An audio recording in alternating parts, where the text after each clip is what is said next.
সবাই তো চলে গেল, মাও তো এখন আসলো না। আমি যে কখন বাড়ি যাব, এদিকে খিদেও পাচ্ছে আমার। ওরে বাবারে, কি মেঘ ডাকছে, ভয় লাগছে তো। কিলে বাবা, বাড়ি যাবে না?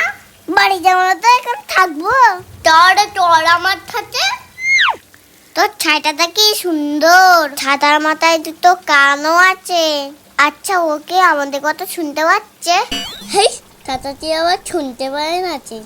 তা ছাতাটা কোথা থেকে কিনেছিস? আমি কিনিনি, এটা আমার দাদু দিয়েছে। আর আমার দিকে ধর, আমি তো ভিজে যাচ্ছি। আরে টানিস না, আমি ভিজে যাবো তো।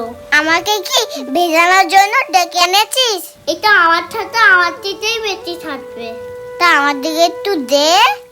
না, আমার দিকে থাকবে না, এটা আমার দিকেই থাকবে। না, আমার দিকে থাকবে না, এটা আমার দিকেই থাকবে। না, আমার দিকে তোর ছাতায় আমি থাকবো। তুই এসে গেছিস? আমি তো যাচ্ছিলাম ছাতা নিয়ে তোকে আনতে। সন্ধ্যে হয়ে গিয়ে সারা পৃথিবীর লোক বাড়ি চলে গেছে, তুমি আর কখন যেতে? তা তুই একা একা এলি কিভাবে? একা একা আসতে যাবো কেন? ফোরনের সাথে এসেছি, ওর কান ছাতার তলায়। তা বৃষ্টিতে না হয় জামাটা ভিজেছে, তা কাদাটা কিভাবে লাগলো শুনি?